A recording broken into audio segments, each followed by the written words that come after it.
코로나 때문에 한 2달 정도 또 오후 예배가 없었고 히브리서가 또 쉬인 것 같습니다. 여러분도 이렇게 보면 앞에 내용이 가물가물거릴 수 있어요. 자, 앞에 7장만 우리가 보면은 멜기세덱에 대한 내용이었어요.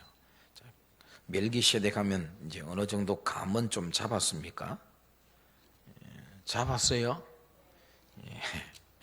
감 못 잡으시면 사과라도 잡으시기 바랍니다. 이 멜기세덱의 등장, 이 멜기세덱의 등장은 그 장차 제사장으로 오시게 될 예수 그리스도, 그분을 위한 사실은 출현이었다. 멜기세덱이 주인공이 아니라 장차 오실 예수 그리스도, 그분을 위한 앞선 단계로 멜기세덱을 존재케 했다라고 하는 것이 우리가 바른 성경 관점이라 그랬죠. 이 아론의 반차로 된 사람 제사장, 이 사람 제사장들이 드리는 제사, 온전하지도 않고 영원하지도 않다. 그걸 계속 말씀을 했죠. 하지만 멜기세덱의 반차를 조자신 예수 그리스도는 거기 몇 절에 나옵니까? 7장 16절에 보면 이런 표현이 나옵니다. 그죠? 16절에 불멸의 생명의 능력, 그죠? 예, 불멸의 생명의 능력.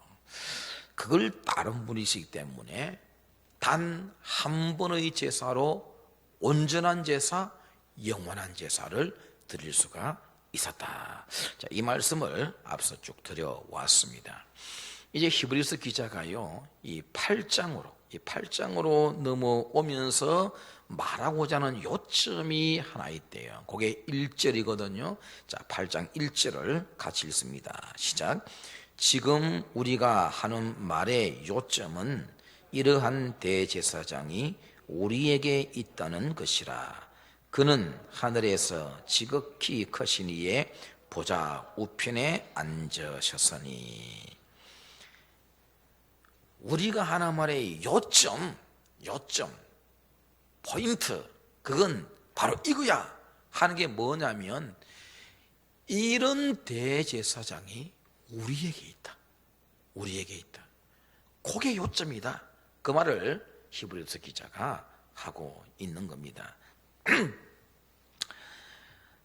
이러한 대제사장은 이어지는 내용, 그 1절 그 부분이 중간쯤에 나옵니까? 그는 하늘에서로 시작하는 내용을 말해요.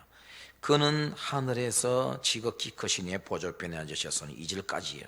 성소와 장막명에 섬기는 이시라. 이 장막은 주께서 세우신 것이요 사람이 세운 것이 아니니라. 자, 여기서 두 가지를 살펴봅니다. 첫째는 하늘에서 하나님 보좌 우편에 앉아 계신 제사장 예수 그리스도, 그걸 지금 말하고 있어요. 하나님 보좌, 하늘에서 하나님 보좌 우편, 이 우편에 앉아 계신 예수님에 대한 기록은 성경 곳곳에 나옵니다. 예수님도 친히 말씀하신 바가 있어요. 마태복음 26장 64절에 보면 이후에 인자가 권능의 우편에 앉아 있는 것과 하늘 구름을 타고 오는 것을 너희가 보리라. 예수님 스스로 자신이 권능의 우편, 거기 앉아 계신다 그랬었어요. 다른 성경들을 다 이렇게 끄집어 보면 그곳이 하나님 보좌 우편임을 알 수가 있는 거죠. 그리고 마가복음 16장 19절에서, 바울은 골로새서 3장 1절에서, 베드로는 베드로전 3장 22절에서 주님이 하늘 보좌 우편에 앉아 있음을 밝히고 있어요. 그리고 본서인 히브리서 기자도 앞서 1장 3절에서도 말했고 오늘 본문에서도 밝히고 있습니다. 자, 그러면 하늘에서 하나님 보좌 우편에 앉아 계신 그 주님이 하시는 역할, 그건 바울이 로마서 8장 34절에서 이렇게 말한 바가 있어요. 자, 잠이 오니까 이 시간에는 찾아봐요. 자, 찾아봅시다. 로마서 8장 34절. 잠 안 오시는 분 하나 찾아도 됩니다. 로마서 8장 34절.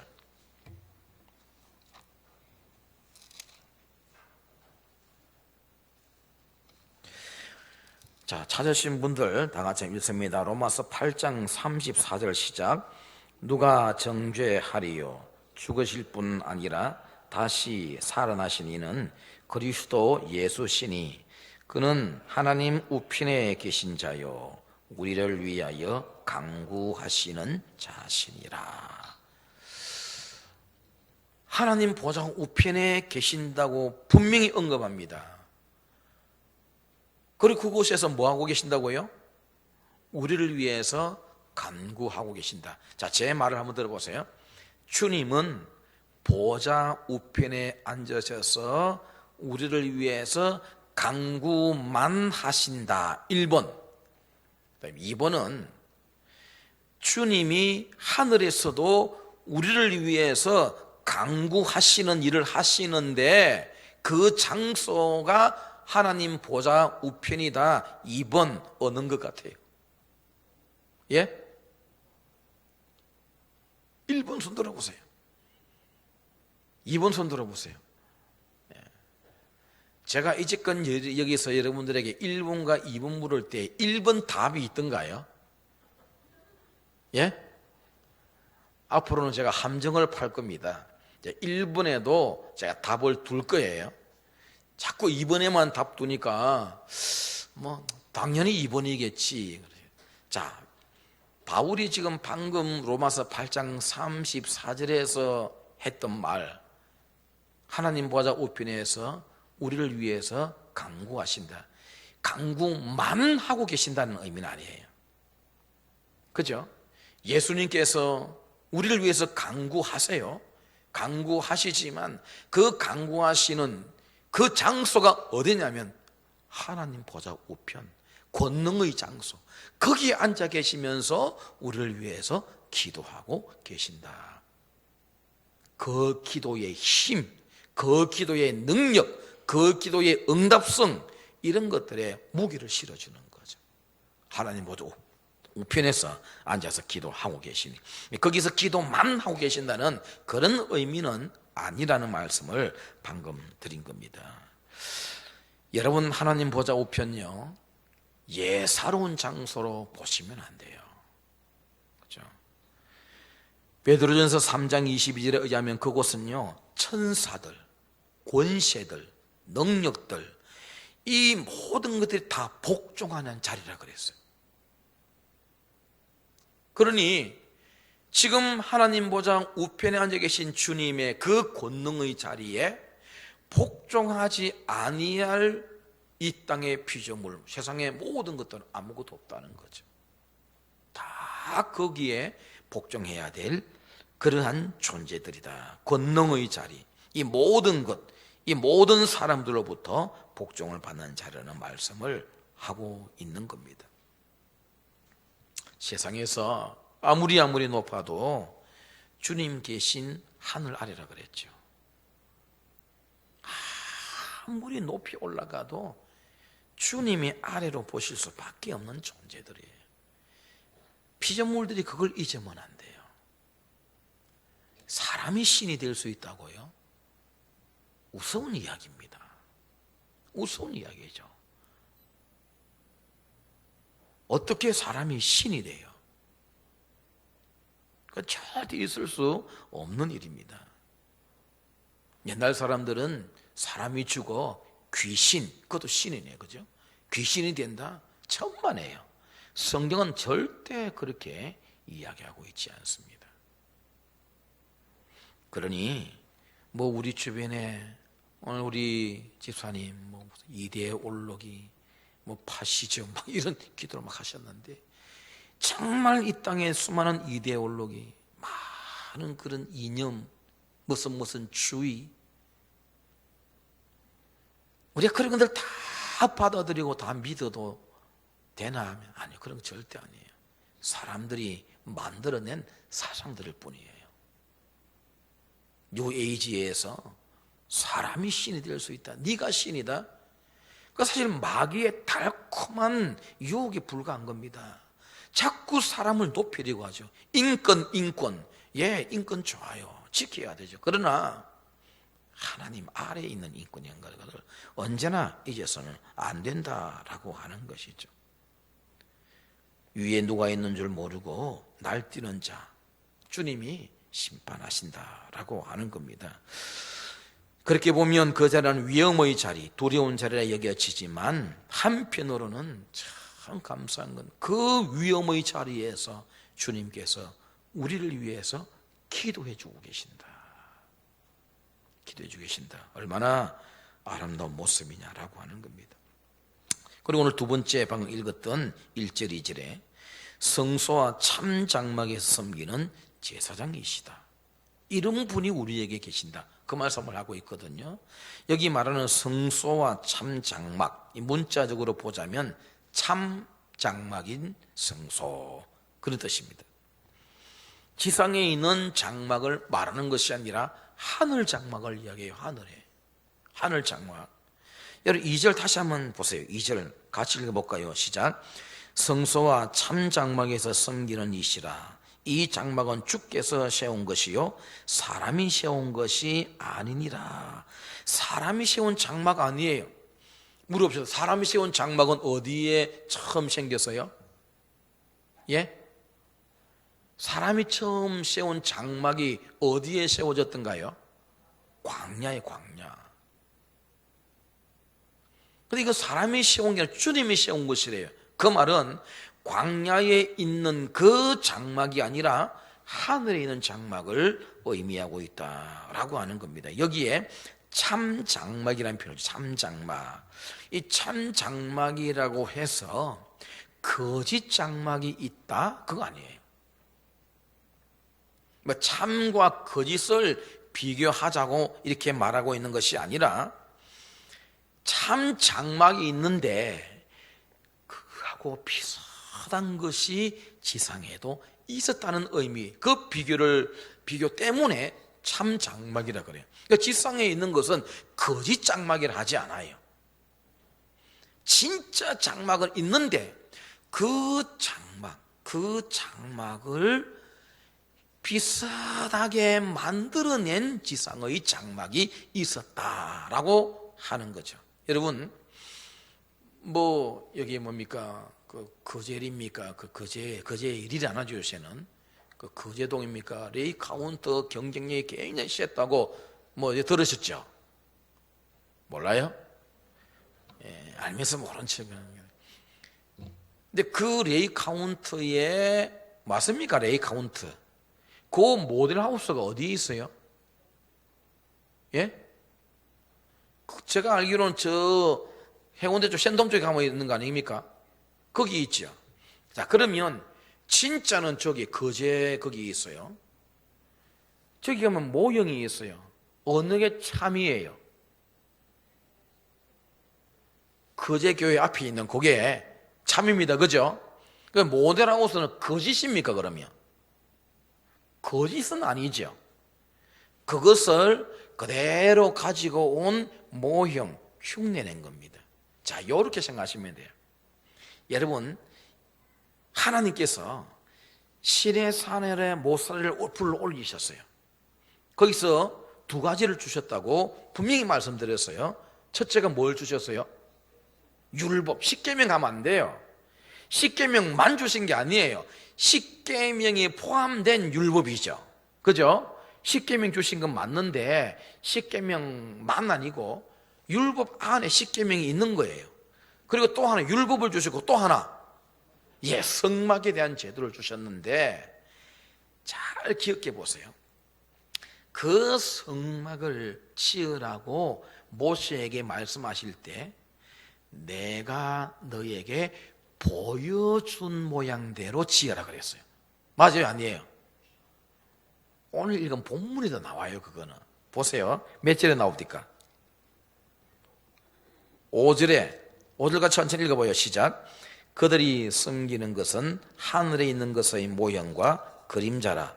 모세가 장막을 지으려 할 때에 지시하심을 어둠과 같으니 이르시되 삼가 모든 것을 산에서 내게 보이던 본을 따라 지어라 하셨느니라. 자, 봐요. 하나님께서 모세에게 시내산에서 너 내려가서 성막 지어, 성막 지어, 분명히 성막 지어라고 명하셨는데 그걸 산에서 모세에게 보여주셨다 했어요. 그러면 이제 여러분 연결해 보세요. 그때 보여준 그 성막, 그 장막은 어디에 있던 것이었을까요? 제가 방금 연결해 보라 그랬잖아요. 요게 참 장막입니다. 이미 하늘에 이 참 장막이 있었단 말이에요. 그 장막을 지상에도 세워야 되는데 참 장막은 아니에요. 그래서 오늘 본문 가면은 그거에 모형과 그림자라는 표현해줘. 방금 나와요 안 나와요? 방금 5절에 그랬잖아요. 모형과 그림자라고. 그걸 지상에도 세우는 거예요. 지상에도. 그걸 세우기 전에 모세를 산 위에 부르셔서 보여주었습니다. 그래서 하나님께서 모세에게 보여준 그대로 규격은 보여주면요, 규격은 알아요 몰라요? 예? 모양은 알 수 있지만 규격은 알아요? 그래서 그 규격을 하나님께서 하나하나 세밀하게 자세하게 일러주신 거예요. 그게 출애굽 25장부터 쭉 35장까지 계속 성막에 대한 제사장에 대한 내용이 나옵니다. 보여준 모양은 있었어요. 그러나 보기는 봤지만 저게 몇 센치고 몇 미터인지 모르잖아요. 그러니 그 규격에 대해서는 일일이 하나님께서 일러주신 겁니다. 그래서 그 규격을 따라 본 모양을 따라 그대로 가서 모세가 버살레를 부르고 오홀리압을 불러서 지어라 해서 만들어져 나온 게 광야의 성막이다라고 하는 겁니다. 그렇게 되는 거죠. 그렇기 때문에 이건 모형이요 그림자예요. 여러분 분명히 하세요. 광야 성막은 모형입니다. 그림자입니다. 그냥 쉽게 이야기할게요. 모델 하우스였습니다. 진짜는 어디 있다고요? 그 자리에 있는 게 아니라 하늘에 있다 이 말이에요. 이해가 되셨습니까? 이해가 되셨으면 진짜 이해가 되셨어요? 예, 그걸 히브리서 기자가 말하고 있다. 성경을 알고 넘어가자고 제가 말씀을 드리는 겁니다. 하나님께서 이미 하늘에 참 장막을 두셨는데 그걸 그대로 모형을 가지고 와서 지상에다가 세우라 했는데 이걸 절대 모세, 버살렐, 오홀리압 이런 사람들이 마음대로 지을 수 없었어요. 왜? 이거 제가 수요일 때 그때 출애굽할 때 말씀을 드렸었어요. 이 성막엔 하나님의 비밀이 담겨져 있다 그랬어요. 그 비밀은 예수 그리스도이신데 예수 그리스도를 통한 우리의 속죄 사역, 구원 사역이 성막 안에 고스란히 담겨져 있기 때문에 이걸 훼손시키면 안 돼요. 그래서 하나님은 아주 엄하게 내가 보여준 대로 짓고 이 규격대로 지어라 하신 겁니다. 그래서 모세가 불러왔던 버살렐이라고 하는 사람, 이 성막을 주도해서 지었던 버살렐이라고 하는 사람은요, 자기가 뚝딱뚝딱 이렇게 붙이고 저렇게 붙이고 그 일은 하지만 자기 임의대로 계산해서 뭔가를 만들어낼 수는 없었습니다. 유일하게 자기가 계산해서 이 정도쯤면 안 되겠나라고 한 것이 하나는 있어요. 혹시 뭘까요? 물두멍은 규격이 없어요. 물두멍은 규격이 없어요. 물두멍은 아마 이 버살레를 만드는 버살레를 중심으로 해서 그 많은 제사장들이 수족을 싣고 들어가야 되니까 자기들 생각에 따라서 아마 이런 대야 형태를 만들었을 겁니다. 왜? 그건 하나님이 규격 자체를 주시지 않으셨기 때문에.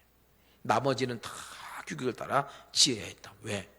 그 안에는 예수 그리스도의 구속의 비밀이 담겨 있기 때문에 절대 훼손될 수 없어요. 절대 훼손될 수 없습니다. 여러분, 우리가 성경을 쭉 읽으면서 가장 중요한 성경의 내용이 뭡니까? 예수 그리스도의 구속이거든요.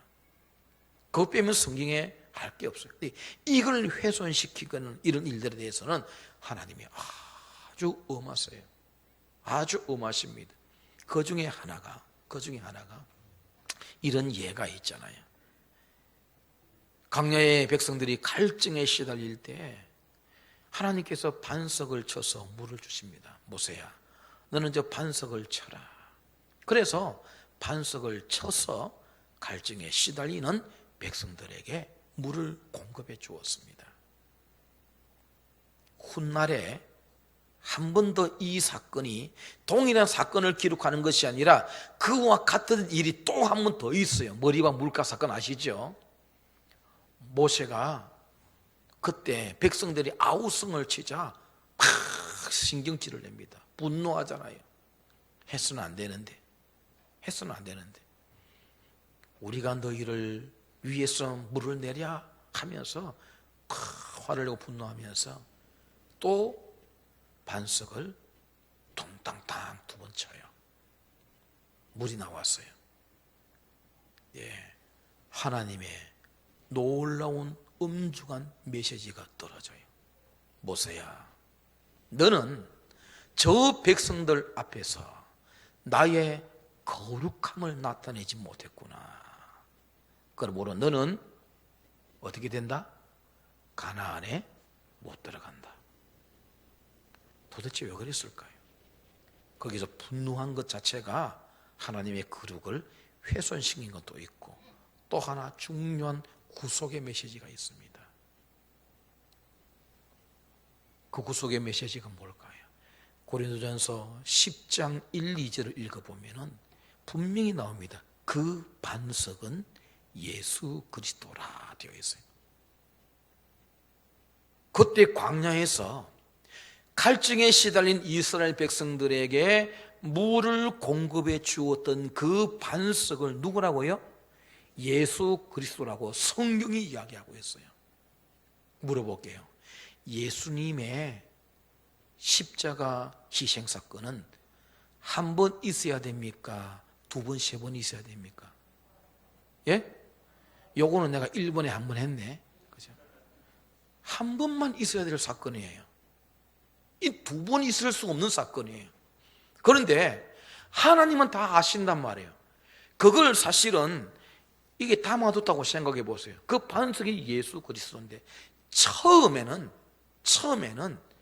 침을 당한 반석, 침을 당함으로 인해서 거기에서 생수가 공급돼 나와서 죽어가는 영혼들, 갈증에 시달린 영혼들을 해소시켜주고 살려주셨어요. 그러면 하나님도 의도적으로 그 다음에는 치라 말 안 하셨어요. 뭐라고 하셨게요? 명하여라고 분명히 되어 있어요. 이제는 명해야 돼요.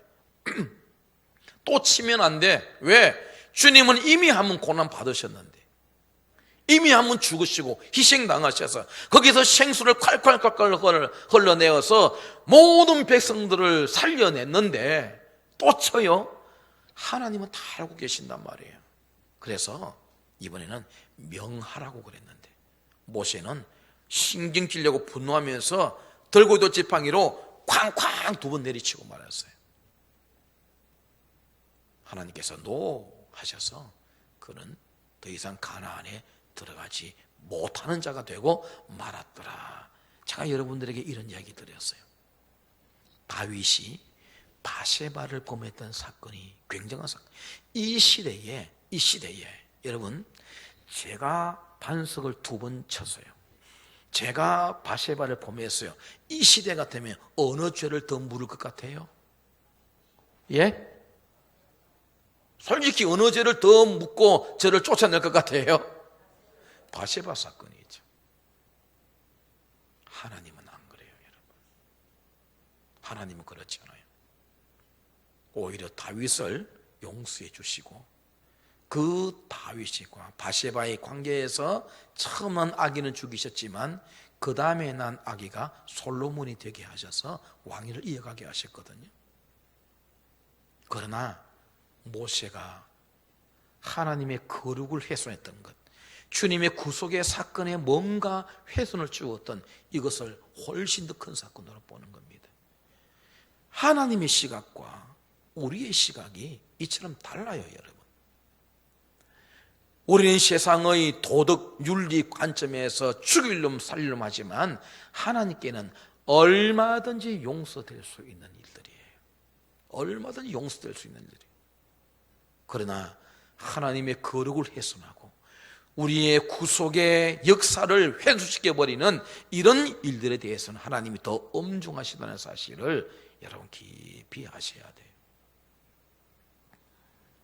하나님은 분명한 목적과 의도를 가지고 하늘나라 장막을 지으셨고 그 의도대로 지상에도 그대로 세우게 하셨으니 이거 절대 사람, 모세도 버살렐도 어느 누구도 훼손시켜서는 안 되었다라고 하는 겁니다. 그래서 이 지상의 장막은 그런 것을 이제 보여주고 있다고 한다면, 지금 오늘 여기 히브리서 기자가 뭐라 말해요? 주님은 지금도 하늘 장막의 제사장으로 계신다. 그 말씀을 하고 있습니다. 이런 대제사장이 우리에게 있다. 우리에게 있다. 이 말씀을 하고 계시는 것이거든요. 대제사장은, 구약시대의 사람 대제사장은 예물과 제사를 위해서 세운 자라고 그렇게 3절에서 말씀을 하고 있습니다. 그래서 구약의 사람 대제사장은요, 예물 드려요. 속죄제사 드리고 자기를 위해서도 제물 가지고 와서 반드시 드리게 되어 있습니다. 그러면 하늘 장막의 제사장이신 예수 그리스도는 뭘 드려요? 대제사장은 짐승을 가지고 드리지만 예수님은 앞에 7장 27절에 이렇게 되어 있어요. 7장 27절 한번 잠시 보세요. 읽어봅니다. 같이 시작. 그는 저 대제사장들이 먼저 자기 죄를 위하고 다음에 백성의 죄를 위하여 날마다 제사 드리는 것과 같이 할 필요가 없으니 이는 그가 단번에 자기를 드려 이루셨습니다. 주님은 뭘 드렸어요? 자기를 드려, 자기 자신을 제물로 드렸더라라고 하는 겁니다. 사람 대제사장도 흠 없는, 점 없는, 티 없는 제물을 골라서 드려야 됩니다. 그 누구를 생각하고 했을까요? 하나님께서 왜 그렇게 하셨을까요? 예수 그리스도입니다. 가장 흠과 점과 티가 없는 제물은 예수 그리스도 자신이셨어요. 주님은 자기 자신을 드림으로 하나님 앞에 제사를 드렸다. 이런 대제사장이 우리에게 있다. 이걸 강조하고 있다는 거죠. 있다는 말은 뭘까요? 우리가 모시고 있다, 그 말이거든요. 여러분, 우리는 우리가 모시고 있는 분을 잘 알아야 됩니다. 이 오늘 말씀 중심을 해서 보니까 예수님은 그 십자가의 죽으심으로 자신을 온전히 들이심으로 인해서 주님이 가지셨던 그 제사장 직분이 다 소멸된 줄 알았는데 소멸된 것이 아니라 하늘에서도 여전히 제사장의 직분을 하고 계신다라고 하는 거예요. 여러분 잘 기억하세요. 제사장은 하나님과 우리 사이의 중보자입니다. 중보자예요. 우리를 위해서 하나님 앞에 늘 제사를 드리는 이 일을 한단 말이에요. 그렇다고 한다면 예수님은 여러분 십자가에서 죽으심으로 말미암아 제사장 직분이 끝나지 아니하고 지금도 하늘 장막에서 이 제사장의 직분을 행하고 계신다고 한다면은 우리가 이 땅에서 누구의 힘과 도움으로 살고 있는가를 다시 생각해 봐야 돼. 보세요. 하나님 보좌 우편에서 우리를 위해서 주님이 강구하고 계세요. 하늘 장막에서 지금도 우리를 위해서 중보자의 제사장 역할을 하고 계세요. 그렇다고 한다면 이 땅에 살고 있는 우리는 절대 내 힘으로 살고 있는 게 아니다 그 말이에요. 내 힘으로 살고 있는 게 아니에요. 주님의 기도의 힘, 주님의 중보의 그 힘에 의해서 지금도 우리가 이 땅에서 살아가고 있다 그 말이에요. 여러분, 교만하지 말아야 돼요. 절대 자만하지 말아야 돼요. 내가 모든 걸 다 하고 있는 착각하지 말라 그 말이에요. 오늘 우리가 새벽에 나오셨던 새벽 본문이 르호보암이 뭐예요? 그가 견고해지고 강성해짐에 교만해져 버렸어요. 하나님을 잊어버리고 율법을 잊어버리고 율법을 버렸다 그랬어요. 역대하 26장에 가면은요, 우시아 왕이 나와요. 우시아 왕이 누군지 아십니까? 그 이사야 6장에 보면 우시아 왕의 죽던 해에 하면서 이사야가 부름받잖아요.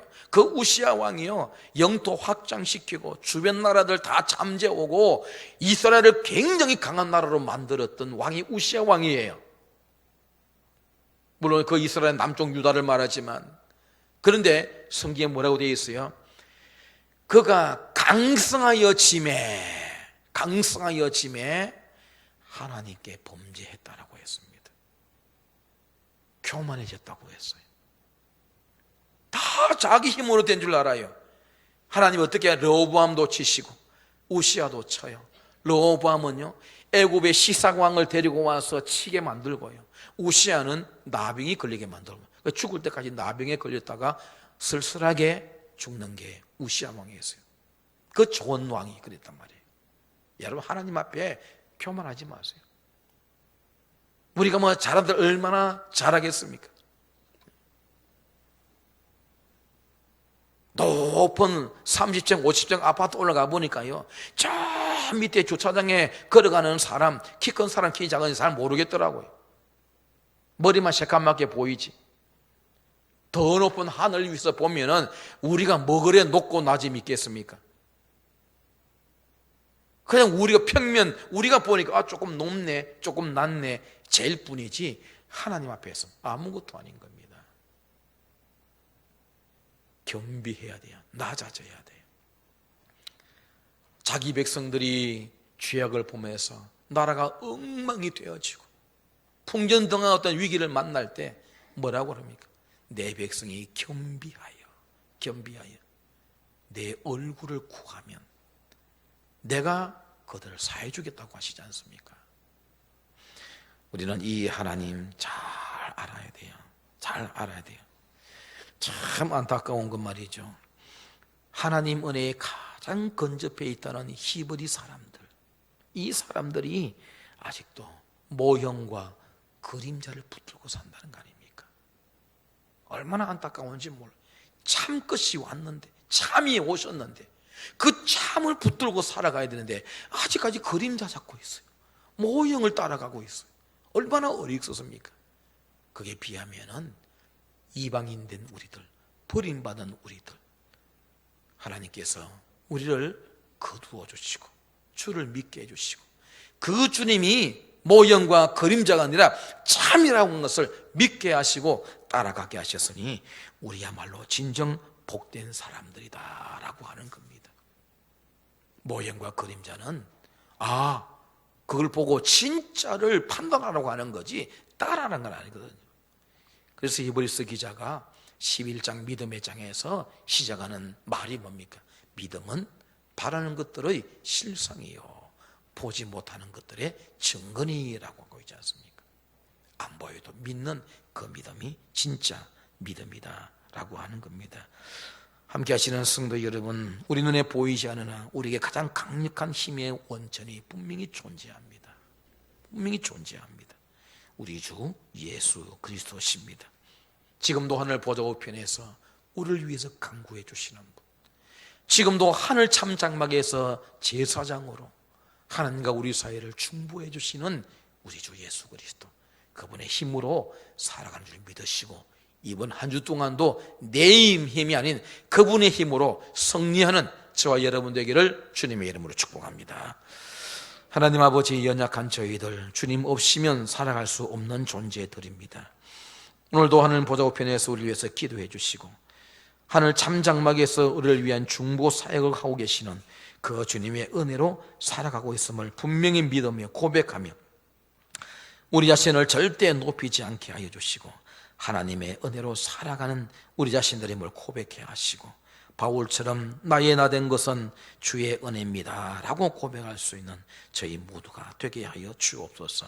이번 한 주 동안도 나의 힘이 되신 여호와를 고백하고 그분을 사랑하며 살아가는 복된 한 주 되어지기를 소망하며 예수님의 이름으로 기도드리옵나이다. 아멘.